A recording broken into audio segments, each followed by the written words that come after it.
What's up guys, Aaron Productions Lighting and Sound here, and today I'm going to be doing a little review on the Chauvet Intimidator Scan 110.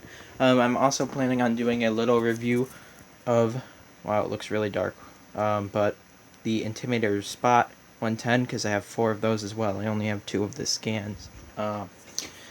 But this is the fixture we're going to be focusing on today. It is a scanner, pan and tilt, like this. And then here's our lighting source with a single color and gobo wheel fused together, so you only really have one option for gobo and color, as well as a 10-watt LED source, so no halogen or whatever. It's very small. This is basically the American DJ Inno Pocket Scan, I believe that's what it's called, but I mean it literally has the same thing. There's also a bracket that goes on here, which I of course have. I just took it off of my truss real quick. I don't know if you guys can see that. I think the screen on this tablet that I'm filming on, because I wanted to use the tablet so I can pause it, since it's a Samsung. But put it in the light here. Over here we have our safety loop mounting bracket, like I said. 2 knobs go over here, and then you have your where you put in your clamp, DMX in, DMX out, 3-pin, not 5-pin, obviously this isn't a professional fixture, really.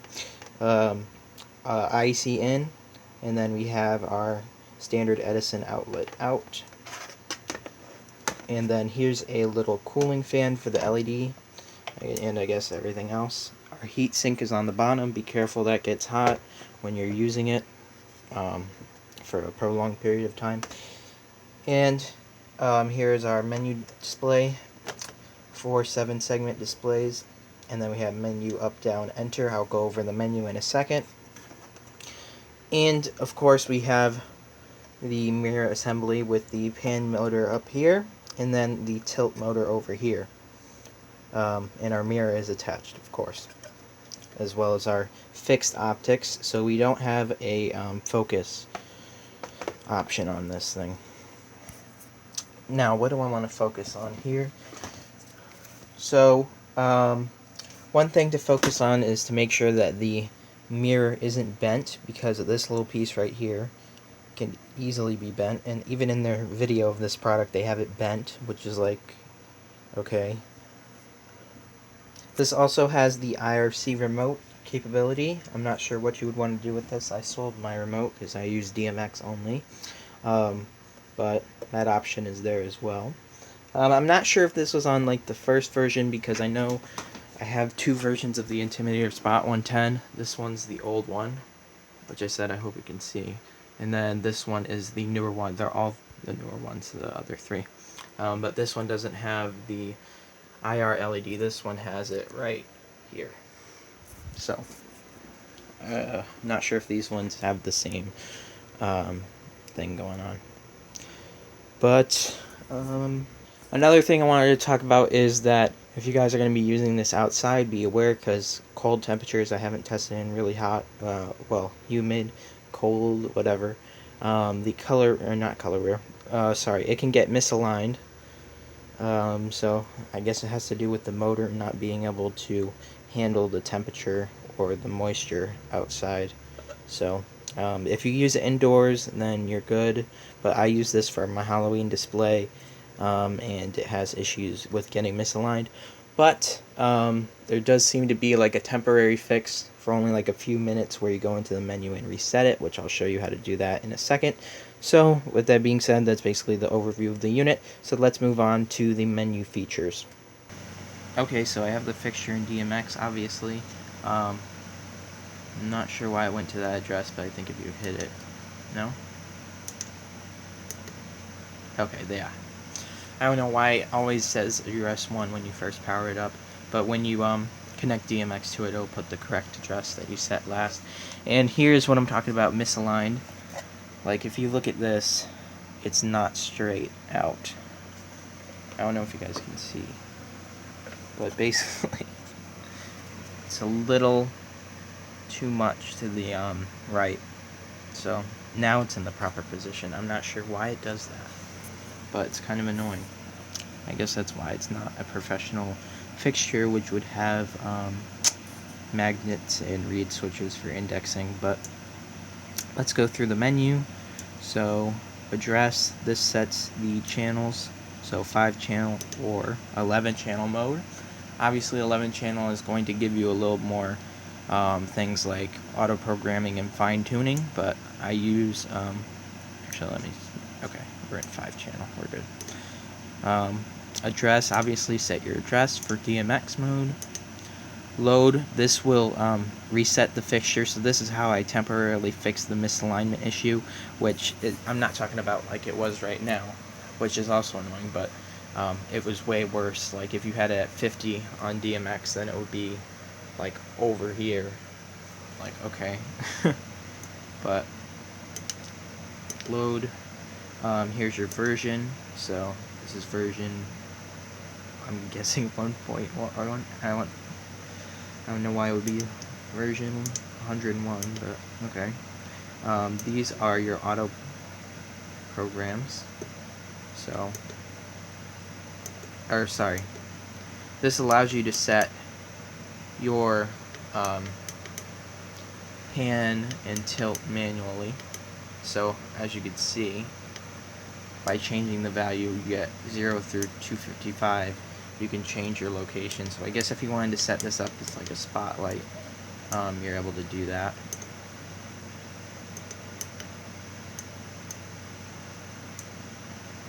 Go back. And then you can set your pan and tilt for reverse or not. This fixture isn't in reverse. And same thing with pan. This sets your sensitivity for the sound active mode. So I usually keep it around 50. I think 50 is the normal thing that they set this for. And then here is your sound active mode. So as you can see, it says sound. So when I put it like this, I'm going to show you with some fog in a second when we're done with this. And here are your, oh sorry, you're back to channel. So that's it for the menu.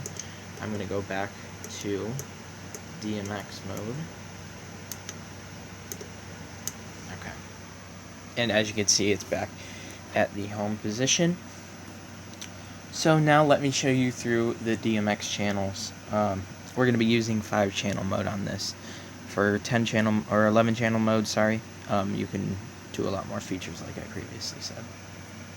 Okay, so now I have it set up with my Obey 70. I usually use Lightorama to control this with my IDMX 1000, so I can do a time-coded show.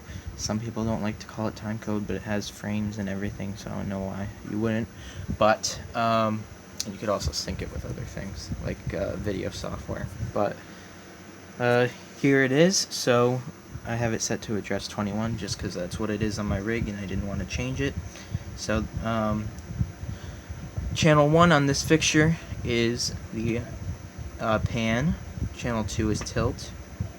So, I just use channel 1 to move it back. Channel 3 would be our color. Sorry. Let's turn on the dimmer. But as you can see, it changes our color and our gobo simultaneously, because color and gobo are on the same wheel. And then channel 4 controls our fade. I don't know why they would want it put it back up to 100% if it's 100% when it's off, but whatever. And channel 5 is our dimmer, which this fixture doesn't make a let me turn this fan off for the thing. This one doesn't have a little whine on it when you dim it. Oh wait, I guess it does. It's not as prominent as the one on the Spot 110. But so yeah, using DMX, obviously you're going to be able to fine tune whatever you want for your show. And I'll just have it point to the furthest extreme that I can, so that we can show a beam. So, like I said, you can't focus this, but this is probably about 7 feet from the fixture, and we still have a nice crisp beam. And this will give me the opportunity to show you the gobos as well. Let me just move it over a little bit. Sorry, we're going to be showing this on a brown door, but let's move up our fader. So this one is actually yellow. Sorry about the color of the door. Actually, I guess we can move this up here. Oh, the chair's in the way. There you can kind of see it. Okay. There's our second one. It's hard to see red on this fixture because it's a 10 watt LED with a gel in front of it, basically. There's our green. Next one. This one is like blue. And it's some sort of like star thing. There's only a few gobos on here. I think there's 5. This one is a tricolor gobo, so that's pretty nice. You get a nice split beam effect out of here. That looks awesome. Let me just go in the middle like that. That looks awesome. I really like this gobo in there. Kind of makes it worth having a single gobo wheel when you have this color in there, just for the price of this fixture. And then purple, orange, and there's another split gobo. This one's like the cone effect, which I love the cone effect as well. That's what that looks like. They have the same gobo in the other Intimidator Spot 110, but for some reason they don't let you do split gobos, which is kind of annoying, but yeah. And let's take a little look at the sound active mode on this one. So one cool thing to mention about this light is that when it doesn't hear sound and it's in sound active mode, it'll just pan around a little bit very slowly. So if I do something... Oh wow. Okay, there we go. Jeez. And now you can see it's back to doing its little moving around. Now obviously, since you know, this follows the laws of the regular lighting equipment, you're not going to be able to see it that well unless you're looking directly at it, because the light isn't going to reflect off of the fog unless we're looking straight at it. Like right now you could see it, but as soon as it's going to move out of our angle, it's going to start to fade away. But here's some music, I guess. This is just what I have pulled up.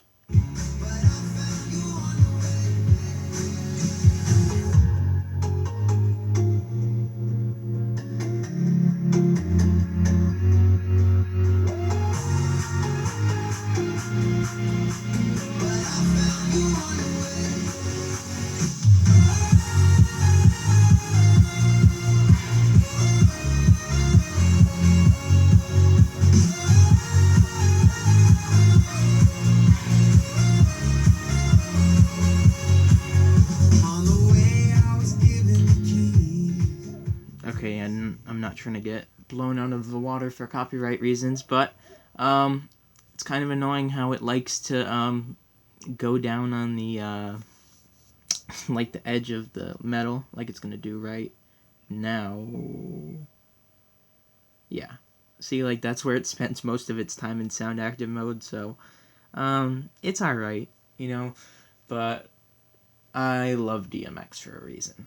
So that's going to conclude my review on the Intimidator Spot 110.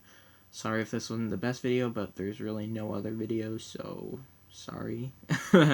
So, that's it for this video, guys. Thanks for watching.